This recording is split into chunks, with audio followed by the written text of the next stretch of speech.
After blood coming from the systemic circulation enters the right atrium, and after activation of the SA node, contraction of the atrial muscles, so the increased pressure here will push your tricuspid valve leaflets down, and blood is pushed inside the right ventricle. So this is the internal chamber of the right ventricle.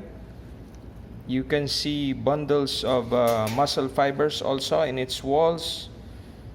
In the atria, those muscle bundles are called musculi pectinati. Down here in the ventricles, they are called trabeculae carneae. So the pulmonary trunk was also sectioned open. You can see the pulmonary valve leaflets right there.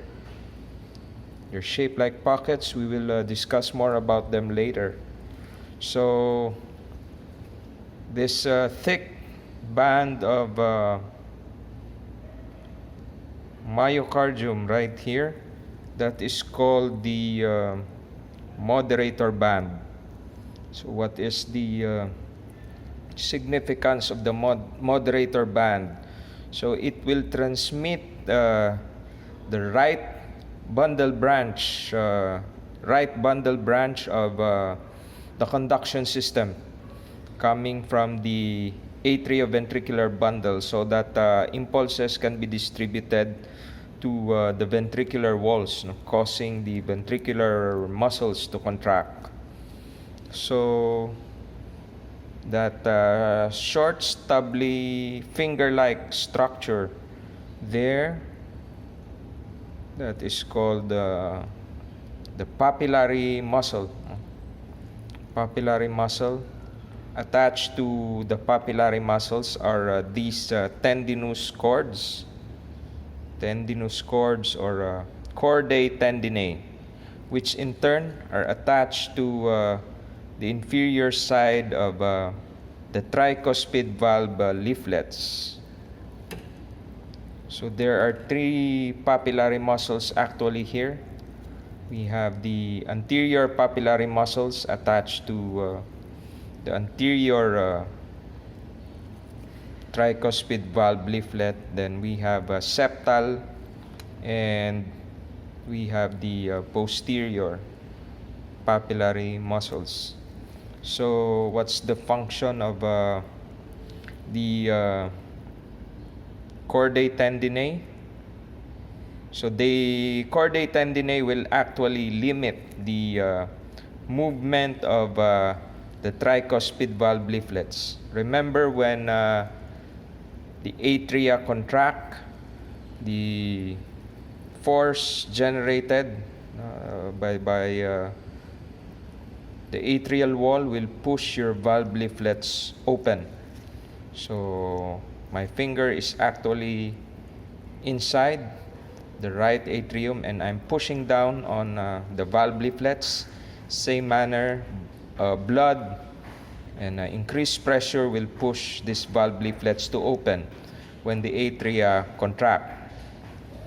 So when the atria relaxes and it's time for the ventricles to contract, these valve leaflets are pushed up, but they do not go further up into the atria, because their movement will be limited by the chordae tendinae. So what happens is when the valve leaflets open like that, and when the ventricles contract, the valve leaflets are pushed upward, and since upward movement is limited by the chordae tendinae, the valve leaflets tend to shut, and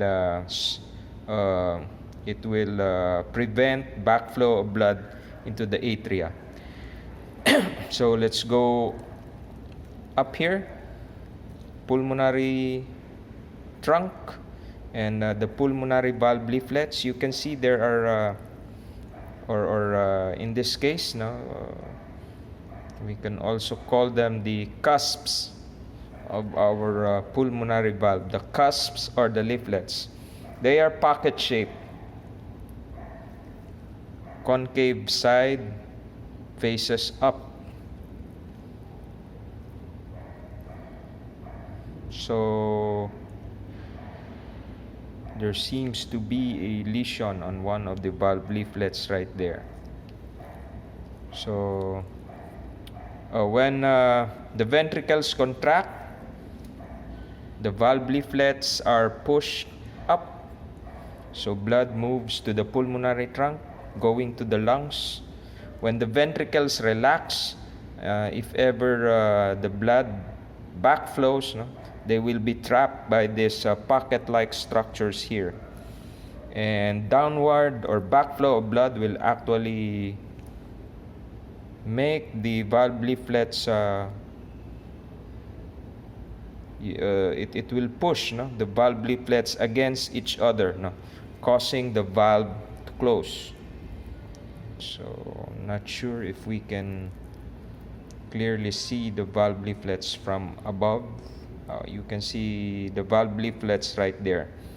So increase in pressure up here tends to push your valves close, valve leaflets to close, and pressure from down here will tend to push the valve leaflets to open. So